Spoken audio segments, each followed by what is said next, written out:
요한계시록을 지금 하고 있는데 제가 요한계시록을 오해하는 분들이 많아서 요한계시록은 읽으면 겁난다, 또 우리에게 두려움을 준다, 그런 말씀하시는 분이 많은데 요한계시록은 그런 책이 아니고 우리에게 위로와 격려를 주는 책이라고 했습니다.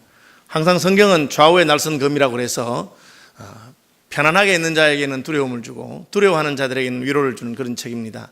쉽게 말하면 하나님 어디 계시나, 내 멋대로 살겠다, 인생이란 그런 것이지, 젊어서 놀자 하고 마음 편하게 있는 사람들에게는 절대 마음 편하게 있을 수 없다는 것을 가르쳐 주시고, 그러나 경건한 두려움을 가지고 나 같은 자가 구원받을까, 이렇게 살아도 될까, 그런 이들에게는 예수만 믿으면 되니까 염려하지 말아라, 그렇게 위로하는 책입니다. 요한과 같이 예수 믿다가 밤모섬이라고 하는 조그마한 섬에 갇혀서 답답하게 지내는 사람들에게 하나님은 그를 하늘 높이 끌어올리셔서 이 우주와 역사가 어떻게 진행되는가를 보여주십니다. 밤모섬은 바다에서 가려져 막혀 있지만 하늘 올라가니까 한 데는 바다가 없고 한 데는 막힌 곳이 없습니다. 제가 얼마 전에 판문점 가보니까 참 그 한 발짝만 넘어가면 북한인데 그걸 못 가서 인생들이 막고 있잖아요. 그런데 하늘의 새들은 판문점이 없더라고요. 남과 북 없이 다니더라고요. 그래서 하나님이 통치하는 곳에는 막힌 바다도 없고 가린 것도 없고 하나님께서 이 우주 전체를 다스리는 것을 보여주는 책입니다.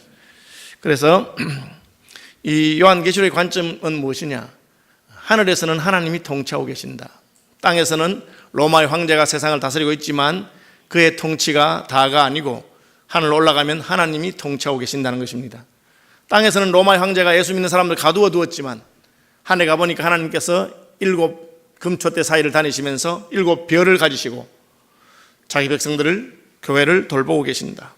로마의 황제는 금으로 된 지팡이를 들고 있지만 하나님은 오른손에 별을 잡고 계셨다, 그렇게 말하고 있는 것입니다.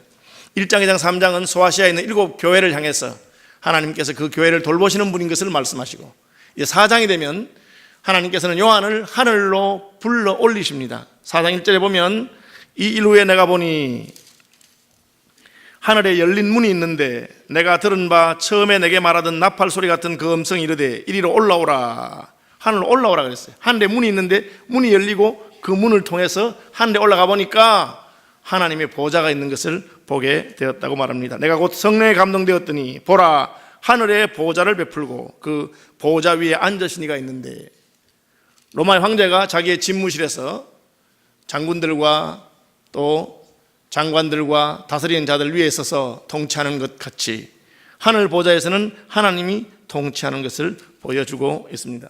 여러분, 이것을 믿으시기를 바랍니다. 보이는 것이 다가 아니고 나타난 것이 다가 아니고 보이는 것의 배후에는 보이지 않는 것이 있습니다. 누구십니까? 하나님이십니다. 하나님께서 이 우주와 만물을 통치하십니다. 우리는 그것을 믿습니다.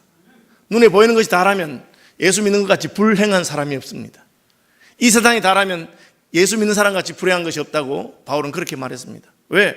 없는 것을 있는 것처럼 생각하면서, 아닌 것을 사실처럼 생각하면서, 착각하면서 이 세상에서 하고 싶은 건 못하고 고생하면서 사는 것이기 때문에 그렇습니다.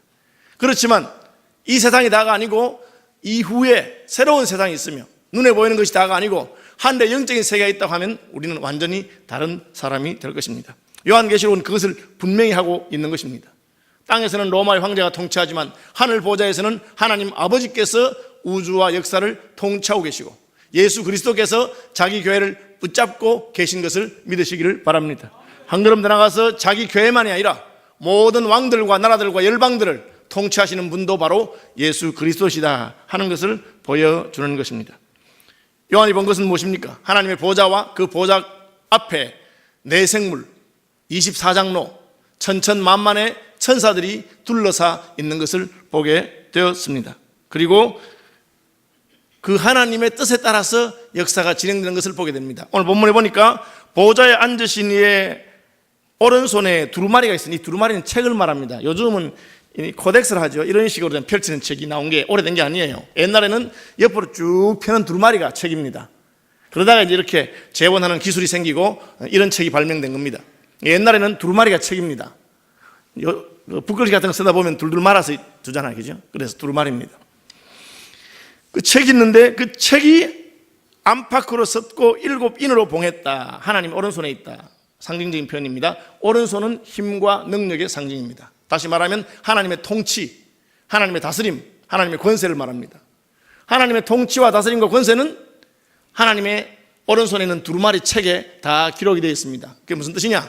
하나님이 도대체 앞으로 어떻게 하실까 하는 계획이 거기 다 있다는 것입니다. 하나님이 생각나는 대로, 기분 내키는 대로 그렇게 우주를 다스리는 분이 아니고 하나님은 분명한 계획과 섭리와 그 모든 예정이 있다는 것을 말합니다. 심지어 저와 여러분을 구원하는 것조차도 하나님은 창세 전에 이미 우리를 구원하시려고 다 계획하시고 생각해 두셨다. 그렇게 성경은 말하고 있습니다. 하나님의 계획, 하나님의 통치가 기록된 책이 있는데 그 책은 안팎으로 썼다 하는 것은 빠뜨린 것이 없다는 것을 말합니다. 7인으로 봉했다. 7이라고 하는 것은 완전하다는 것인데 이것을 확실하게 봉해놓았기 때문에 아무도 그것을 펼치거나 볼 수가 없다는 것을 말합니다. 옛날에는 이 책을 쓰는 것은 특별한 경우에만 씁니다. 책을 만드는 양의 가죽, 양피지가 귀하고 또 뭐 쓸 일도 없고 하니까. 그래서 어떤 것을 썼냐면 유언장 같은 것을 종이에 씁니다.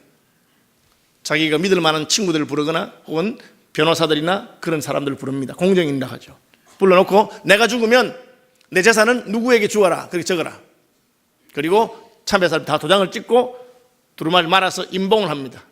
밀랍 같은 걸로 해서 찍어서 이 건드린 표시가 나도록, 건드리면 표시가 나도록. 그래서 내가 죽으면 여기에 도장 찍은 사람 다 와서 함께 그것을 열어봅니다. 열어보면 그 내용이 기록되어 있습니다. 큰아들이 생각하기를 아버지가 돌아가셨으니까 재산이 전부 내 거라 그 생각했는데 막 딱 열어보니까 큰아들아 너는 평생 내 애만 먹이기 때문에 내겐 한 푼도 안 주겠다 그렇게 적힐 수 있습니다. 딱 펼쳐보면 그 안에 있는 대로 기록이 되는 것이죠. 하나님께서 역사를 진행하시면서 딱 하나님이 그 기록된 대로 하십니다.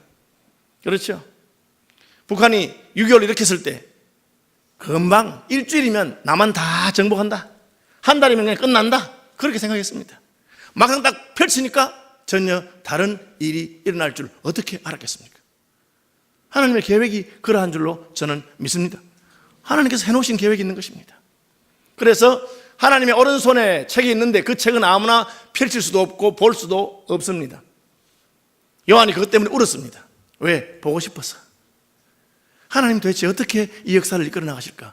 왜 그것이 궁금하죠? 그대로 되기 때문에 그렇습니다. 하나님께서 도대체 무슨 말씀하실까? 사모하는 마음이 있었습니다.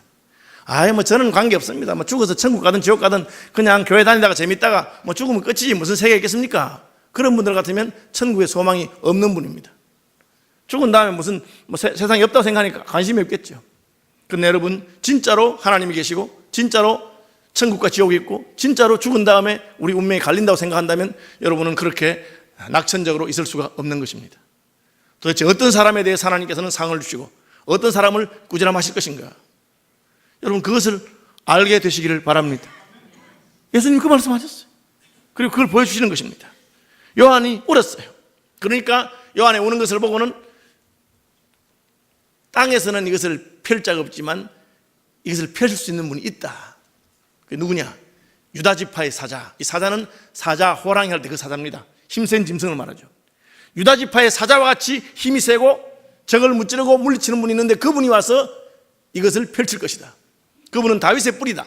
다시 말하면 다윗의 자손이다. 다윗의 자손이고 유다지파의 사자가 누굽니까? 누굽니까? 예수님. 우리 다 아는 거예요. 예수님께서 하나님의 계획을 저와 여러분들에게 펼쳐 주시는 분입니다. 구약 성경을 예수님이 설명해 주십니다. 살인하지 말라는 것을 너희가 들었거니와 내가 너희에게 말하노니, 하나님이 살인하지 말라고 하신 뜻은 사람 목숨만 안 빼앗으면 된다는 뜻이 아니다. 사람을 미워하지 말라는 뜻이다. 형제를 미워하는 자는 살인한 것과 똑같다. 그렇게 말씀하셨습니다. 저는 평생에 살인한 적이 없습니다. 천국 가면 너 왜 살인 안 했어? 얼마나 사람을 미워하고 살았느냐. 그것이 바로 살인이다. 하나님의 두루마리를 딱 펼쳐서 예수님께서 그 뜻을 분명히 말씀해 준 것입니다. 간음하지 말라고 하는 말을 내가 들었거니와 내가 말하노니, 마음으로부터 업력을 품는 것이 바로 간음이다. 하나님의 뜻을 밝혀주신 분이 바로 예수님입니다. 너희가 성경에서 영생을 얻는 줄 생각하고 성경을 상고하거니와 이 성경이 바로 내게 대해서 말하는 것이다. 예수님이 바로 하나님의 뜻을 보여주는 분입니다. 그래서 예수님의 이름이 말씀입니다. 말씀이 육신이 되셨다. 예수님을 알게 되는 것이죠. 여러분, 성경을 통해서 하나님의 계시를 보여주시는 예수 그리스도를 사모하고 아는 분들이 되시길 바랍니다. 그 예수님만이 우리에게 가르칠 수 있어요. 교회 오래 다녀도 성경의 지식은 많지만 예수님하고 상관없는 사람, 그런 사람은 하나님을 아는 것이 아니에요.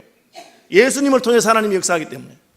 내가 초등학교밖에 못 나오고 혹은 초등학교도 못 나오고 아는 것이 없어도 예수님하고는 아주 가까워요. 그러면 하나님을 아는 것이고 성경을 아는 것입니다. 왜? 예수님께서 이 역사를 진행하시고 주관하시는 분이시기 때문에 그렇습니다. 우리의 삶에서 어떤 적용이 필요합니까? 여러분, 땅의 관점만이 아니라 하늘의 관점에 대해서 관심을 가지시기를 바랍니다. 세상 사람들은 잘 알아요. 뭐 좋은 대학 가야 되고 혹은 뭐 돈을 많이 벌어야 되고 직장은 무엇이 중요하고 자기 생각들이 다 있습니다. 그런데 하나님의 생각이 어떠한지를 아시는 분들이 되시길 바랍니다. 하나님의 생각이 어떠한지, 하나님 도대체 무엇을 좋아하시고 무엇을 기뻐하시고 어떻게 하면 하나님한테 잘 보일 수 있고, 그게 요한이 울었던 이유입니다. 하나님의 오른손에 있는 그 책을 보고 싶은 거예요. 그런데 그 책을 펴거나 볼 자가 아무도 없었습니다. 오직 한 분입니다. 누굽니까?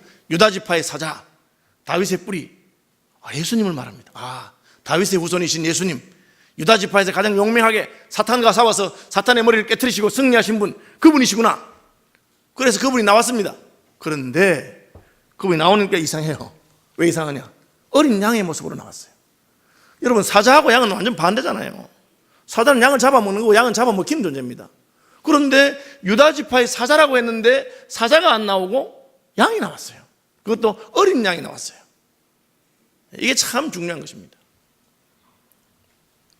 세상 사람들은 하나님 앞에서 사자가 누구냐, 하나님 앞에서 강한 자가 누구냐 착각하고 있습니다.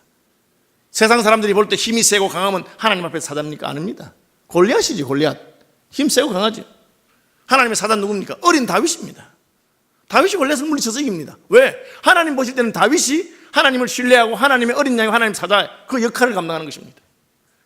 지난주에 어떤 일이 있었냐? 지난주에 우리 그 신천지에서 잠실 운동장에서 10만 명, 15만 명 모였대요. 많이 모였더라고. 정신없는 사람이 많아요.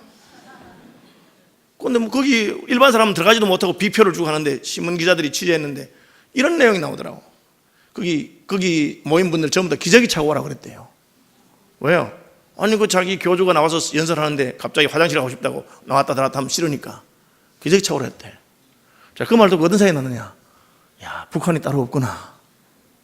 우리가 조금 넘어가면 그렇게 하시는 분 있잖아요. 그렇죠? 자기 연설하는데 잠깐 졸았다고 그냥 총사 죽이고. 이것이 어디 나를 무시하고, 내가 누군데? 스스로 자기가 크고 위대하고 강하다고 생각합니다. 그러나 하나님의 어린 양은 그렇지 않습니다. 하나님은 그런 자가 하나님이 쓰시는 분이거나 그런 자가 큰 분이거나 그런 자가 위대한 사람이라고 하지 않습니다. 누가 위대합니까? 어린 양이신 예수 그리스도이십니다. 왜 그렇습니까? 그분은 더구나 일찍이 죽임을 당했다 그렇게 했어요. 33살에 죽으셨어요. 일찍이 죽임을 당하신 거예요. 왜? 아버지의 뜻이기 때문에. 그런데 아버지의 뜻에 따라 약한 자가 되고 자기를 죽이신 그분이 바로 크고 위대하고 강한 분입니다. 아니 나이가 70, 80 넘어놓고는 이만희 씨가 자기가 무슨 하나님의 종이라 하니까 내가 속으로 기가 막히게 빨리 죽긴 하지. 예수께서는 일찍 죽임을 당하십니다. 일찍. 그래서 하나님의 어린 양이 되었습니다. 왜? 하나님 아버지의 뜻에 따라서 자기를 낮추시기 때문에 그렇습니다. 세상에서는 권세를 부리고 힘을 가지고 큰 소리치고 그야말로 사자와 같이 다른 사람을 누르는 자가 높은 자의 사자라고 생각합니다. 그러나 성경은 아니라 하나님의 어린 양이라 일찍이 죽임을 당한 것과 같았다 그렇게 했습니다. 이상한 게 있습니다. 어린 양인데 뿔이 있어. 양은 자라야 뿔이 있기 때문에 어릴 땐 뿔이 없습니다. 그런데 뿔이 하나도 아니고 7개나 뿔이 있어요. 이건 뭘 말합니까? 세상의 원리를 따라 하는 거 다르다 그 말이에요. 뿔은 힘을 상징하는 것입니다. 어린데 어떻게 뿔이 있습니까? 7개나 있습니까? 그것이 바로 하나님의 종들의 특징입니다. 약하고 온유하고 겸손하고 그렇기 때문에 오히려 하나님이 온유한 자가 복이 있다. 저희가 땅을 기업으로 차지할 것이다. 심령이 가난한 자가 복이 있다. 천국이 저희들의 것이다. 애통하는 자가 복이 있다. 저희가 위로를 받을 것이다. 그것이 예수님께서 구약 성경의 율법을 신약적으로 밝혀주신 내용입니다. 다르다.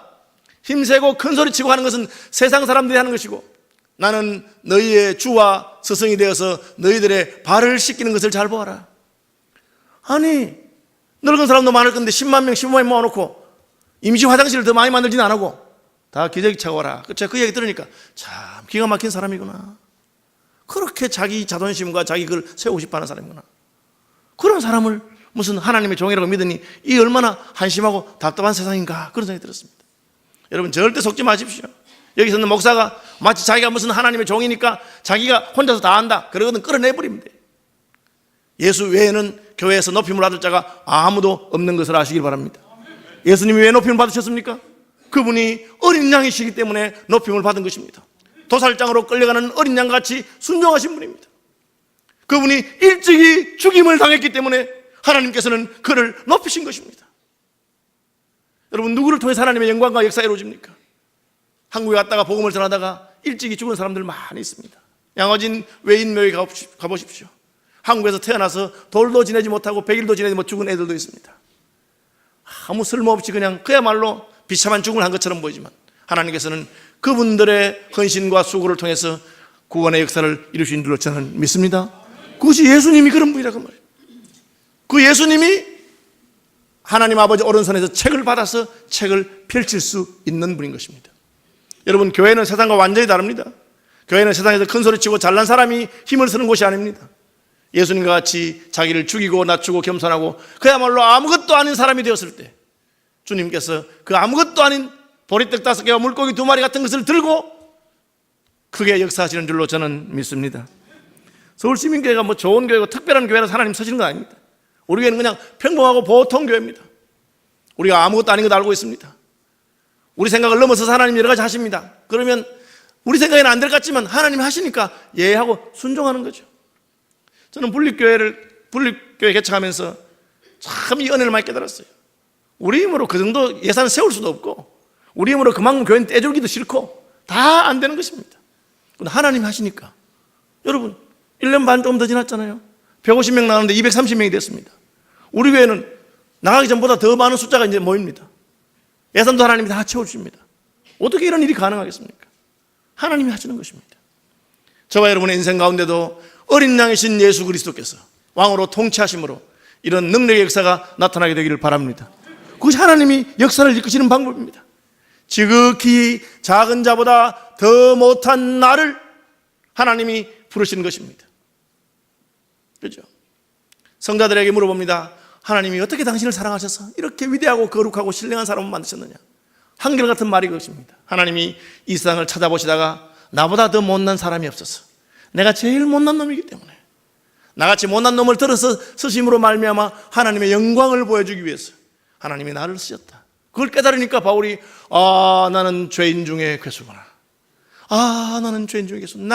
나같이 나쁜 놈이 없어서 하나님이 은혜가 얼마나 큰 걸 보여주려고 나 같은 놈도 들어서 구원하시고 쓰시는구나. 그것을 바울이 깨달은 것입니다. 여러분, 교만하면 안 돼요. 하나님이 사람 보는 눈이 있네, 그런 생각하면 안 돼요. 하나님이 역시 하나님이 나를 중용하시는 거 보니까 사람 보시는 눈이 있어, 그렇게 하면 안 됩니다. 하나님 마른 막대기보다 못한 것도 들었을 수 있고 우리를 얼마든지 버리셔도 돌멩이로도 하나님 쓰실 수 있는 것을 믿으시기를 바랍니다. 예수님에 대해서 그렇게 말했어. 어린 양이다. 일찍이 죽었다. 죽은 걸 뭐 했습니까? 그런데 죽었기 때문에 그를 부활시키셔서 다시 쓰시는 분이 하나님이십니다. 여러분, 이게 돼야 돼요. 힘이 탁 빠져버려요. 하나님 앞에서 힘이 싹 빠져가지고 죽은 자와 같이 되고 나는 아무것도 아니고 하나님이 그냥 나를 쓰시는 대로 동이든 서든 끌고 다니는 대로 끌려가고, 그럼 뭘 하겠습니까? 안 하는 거예요. 하나님이 하시는 거예요, 그냥. 그럼 사람들이 놀라죠. 이야, 어떻게 저런 사람을 들어서 하나님 쓰시나? 그걸 통해서 하나님의 영광이 나타나게 되기를 바랍니다. 여러분, 우리 교회 큰 교회 아니에요. 서울에는, 수도권에는 5,000명 이상 모이는 교회가 500교회나 있어요. 그죠? 그래도 얼마든지 하나님이 더 크고 놀라운 일을 할 수 있어요. 왜? 우리가 아무것도 아니라는 걸 깨달으면 하나님이 하실 줄로 저는 믿습니다. 그 다음에 뭡니까? 그 다음에 예수께서는 하나님의 손에서 책을 받아서 그 인봉을 딱 떼니까 오늘 본문에 안 나오고 6장부터 하나를 뗄 때마다 역사가 탁 진행이 됩니다. 이건 뭘 말합니까? 인생에 일어나는 모든 일이 우연이 아니고 하나님의 섭리 가운데 있다 하는 것입니다. 여러분, 이것을 확실히 믿으시길 바랍니다. 그래서 낙심하지 마세요. 일이 내 마음대로 되지 않을 때, 내 인생에 왜 이런 일이 생기나 할 때 나는 모르지만 주님은 아시고 주님께서는 이 일에 대해서는 분명한 계획과 뜻이 있는 줄로 믿으시기를 바랍니다.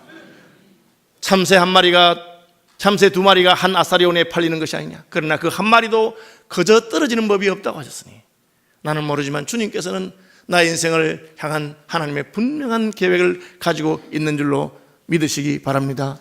그 믿음이요. 내가 죽어서 천국 갈 뿐 아니라 살아서 내 인생 살아가는 동안에 하나님이 내 인생을 다 주관하고 계신다. 그러니까 나는 주님을 찬양하고 경배할 것이다.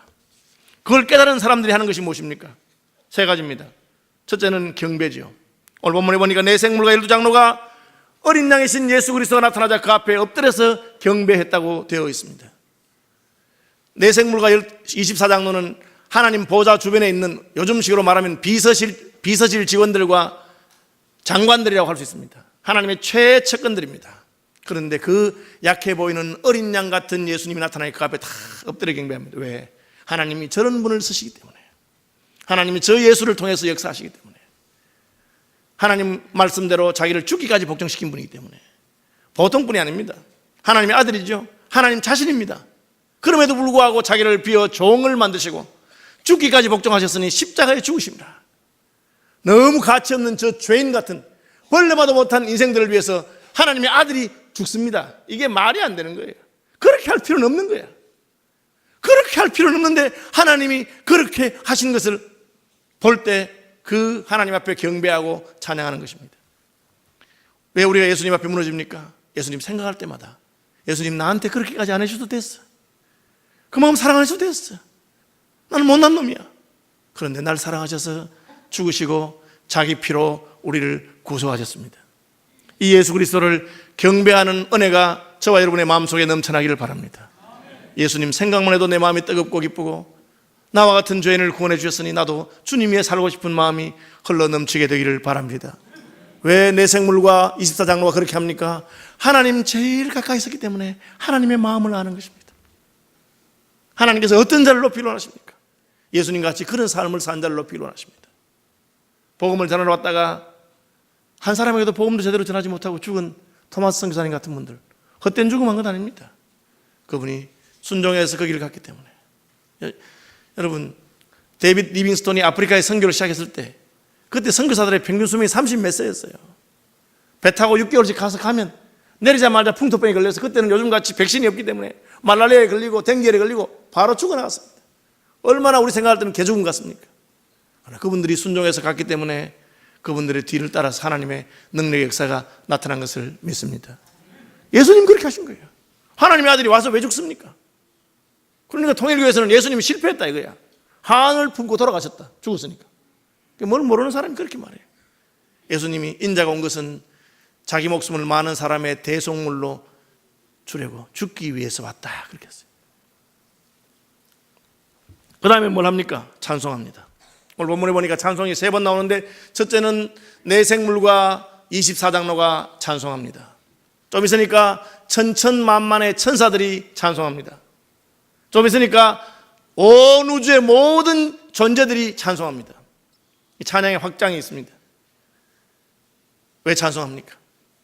예수님이 하신 일, 우리를 구원하신 일, 그리고 그분이야말로 하나님의 통치를 이어받아서 이 우주와 만물을 통치하실 수 있는 유일한 분이기 때문에 그렇습니다. 아니 그런데 무슨 자기가 재림예수를 하고 사람이 돼가지고 자기가 하나님의 아들이고, 그런 인생들이 있고 거기 속아서 넘어가는 거예요. 우리가 북한을 볼 때마다 왜 속이 상합니까? 김일성, 김정일, 김정은 3대를 하나님처럼 섬기기 때문에. 그러니까 그건 아닌 거예요. 중국보다 훨씬 못한 것 같아요. 중국도 공산당이 독재하지만 그래도 한 10년, 20년 하다가 다 물리주잖아. 무슨 죄를 이어서 죽을 때까지 중사는, 이것은 있을 수가 없는 것이죠. 하나님만이 찬송을 받으시기에 합당한 것을 믿으시기 바랍니다. 사람에게 찬송할 거 아닙니까?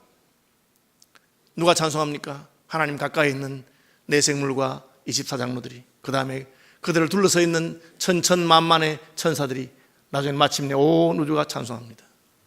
저와 여러분의 입술에도 이 찬송이 넘쳐나기를 바랍니다. 힘들고 외롭고 어렵고 세상을 보면 낙심되는 것이 많을지라도 우리에게는 소망이 있습니다. 무엇입니까? 우주와 만유를 통치하는 분이 예수님이다. 그 예수님은 나를 너무 사랑하셔서 나를 위해서 자기 목숨을 아끼지 않으신 분이십니다. 그분이 바로 우리의 구주시고, 그분이 바로 심판주이시고, 그분이 바로 우주와 만유를 통치하실 분입니다. 그걸 생각하면 기분이 좋습니다. 안 그렇습니까? 제가 이번에 그 총회에서 서기가 됐습니다. 뭐 서기는 무슨 벼슬도 아니고 하지만 친구들 중에서 굉장히 좋아해 주는 친구들이 있어요. 그래서 그분들은 무슨 이런 교단 정치와도 아무 상관없는 분인데 그래도 내가 자기 친구니까, 어떻게 친구가 잘됐다 싶으니까 좋은가 봐. 그죠? 여러분, 예수님께서 하나님 아버지께 그 통치권을 받아서 우주와 만유를 통치하는 것이 좋으십니까? 네, 좋으시기 바랍니다. 예수님을 가까우면 너무너무 좋은 거예요. 생각만 해도 못해. 왜? 막말로 마지막에 두드리는 분은 예수님이라. 예수님이 두드릴 거예요. 내가 좀 잘못해도 예수님이 무죄, 그럼 무죄인 거예요.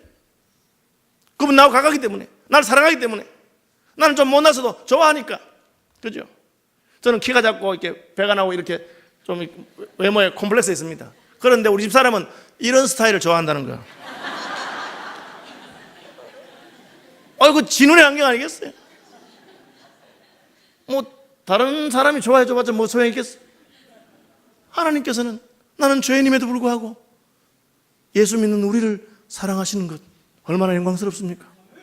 그분이 통치하신다는 거예요. 그러니까 찬송하지 않을 수 없어요. 예수님을 찬송합니다. 나중에는 돌들도 찬송할 것입니다. 우주와 만유가 찬송하는 그분을 찬송하면서 사는 분들 되기 바랍니다.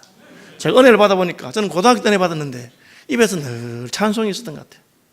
그 힘들던 시절에 그 달동네를 오르내리면서 늘 마음에 찬송이 기쁘고 힘든 건 다 잊고. 왜? 그래도 내게는 예수님 계시고 예수님 날 사랑하신다. 예수 사랑하심은 거룩하신 말이었어요. 우리들은 약하나 예수 권세 많도다. 나를 사랑하심, 날 사랑하심. 성경에 서 있구나. 좋은 것입니다. 마지막으로 뭡니까? 기도입니다. 성도들의 기도는 향기로운 연기가 되어서 하나님 보좌에 올라간다. 금대접에 담아둔다고 되어 있어요. 금대접에 왜 담아둡니까? 귀중하다, 그런 뜻이죠. 귀중한 것을 금대접에 담아둘 것입니다. 혹시 무슨 쓰레기통을 금으로 하시는 분들을 잘 없겠죠. 뭐 또 외국에 가면 별난 사람들 변기를 금으로 한다는 분이 있는데 뭐가 그렇게 귀중해서 하시는지는 모르겠습니다만, 원래 금에 담는다는 귀중한 뜻이죠. 내 생물과 24장로가 성도들의 기도를 향으로 합니다. 하늘의 성소와 땅의 성전이 있습니다. 이 땅의 성전은 하늘의 성소의 그림자인데, 그 성소 안에 제일 깊은 곳, 하나님이 계시는 곳 지성소입니다. 지성소에는 아무것도 못 들어가요. 1년에 한 번 대제사장만 들어가는데 지성소에 언제든지 들어가는 게 하나 있어요. 그게 뭐냐? 연기입니다. 무슨 연기? 성소 앞에 그 향단에 피워놓은 향이 들어갑니다. 향이 그 휘장을 뚫고 안으로 들어갑니다. 옆으로 되어 있으니까 그런데 그걸 세워놓았다고 한번 생각해 보십시오. 제일 위쪽이 지성소입니다. 밑에가 성소에 향단에 향이 피워집니다. 향 연기는 들어갑니다. 그걸 설명하고 있습니다. 하나님께로 바로 직보되는 게 있습니다. 기도합니다. 여러분, 우리의 기도를 하나님이 들으시는 것을 믿으시기를 바랍니다. 귀를 만드신 분이 듣지 아니하겠느냐? 귀를 만드신 분이 듣지 않겠느냐? 듣는다. 예수 이름으로 구해라. 내가 듣는다. 얼마나 영광스러운 일입니까? 이 우주를 통치하시는 분이 우리의 소원을 들으시는 것입니다. 이스라엘 백성의 부르짖음이 하늘에 닿으니 하나님께서 모세를 보내시고 자기 백성을 구원하신 것입니다. 내 기도와 구제가 하나님께 상달되었다. 백부장 고넬료에 대해서 그렇게 말씀하신 것입니다. 여러분, 이걸 확실히 믿으십시오. 하나님이 우리 기도를 들으시는구나. 아무에게도 말할 수 없는 고통이 여러분 가운데 있습니까? 이 문제를 누가 해결해 줄 수 있겠습니까? 친구도 도움도 없습니까? 은총의 보좌 앞에 나가서 무릎을 꿇으시고, 아버지, 오 예수님, 내가 이렇습니다. 불쌍히 여겨 주시옵소서. 여러분의 자녀 문제든지 가족 문제든지 직장 문제든지 주님 앞에 가서 우십시오. 부르짖으십시오. 주님이 들으신다고 약속하셨습니다. 그 주님 어떤 분입니까? 역사를 진행하는 분입니다. 역사를 펼치는 분입니다. 그 주님이 그의 뜻을 따라 우리를 구원하실 것을 믿으시기를 바랍니다. 우리를 사랑하신 분이니까. 하나님이 왜 그분을 역사를 펼치는 분으로 만드셨습니까? 어린 양이기 때문에, 자기 피로 우리를 사서 구원하셨기 때문에. 그게 하나님 아버지 뜻입니다. 예수 믿는 사람을 가장 사랑할 사람이 누굽니까? 예수님입니다. 자기 무슨 연설한답시고 자기 신도들을 그냥 화장실에도 가지 말라고 하는 그런 사람이 아닙니다. 우리를 사랑하셔서 자기가 친히 우리 위해서 십자가에 친 그분에게 모든 걸 맡겼습니다. 우리는 그분의 이름으로 기도할 때마다 우리의 기도는 향기로운 연기가 되어서 하늘 보좌를 향해서 올라간다. 그것이 요한이 천상에 가서 본 거예요. 요한이 천국 가서 보니까 뭐 올라오는데 기도가 올라오고 있더라. 향기로 올라오고 있더라. 그렇게 말씀하신 거예요. 여러분, 엉뚱한 사람 무슨 천국 가서 봤다 안 봤다 뭐 제가 진짜인지 가짜인지 모르겠지만 그런 말은 우리가 신뢰할 수도 없고 확실하지 않잖아요. 성경은 분명한 것입니다. 요한이 올라가서 봤어. 그러니까 성도의 기도가 금대접에 담겨서 하나님께로 올라가고 있는 것입니다. 여러분, 마음이 힘들거나 어려울 때 기도하는 분들이 되시길 바랍니다. 기쁨과 감사가 있을 때 찬송하는 분들이 되시길 바랍니다. 하나님이 은혜 주는 대로 예수 그리스도를 높이고 경배하는 저와 여러분들이 되기를 바랍니다. 왜? 그분이 우리를 사랑하시고 그분이 이 역사를 주관하십니다. 할렐루야.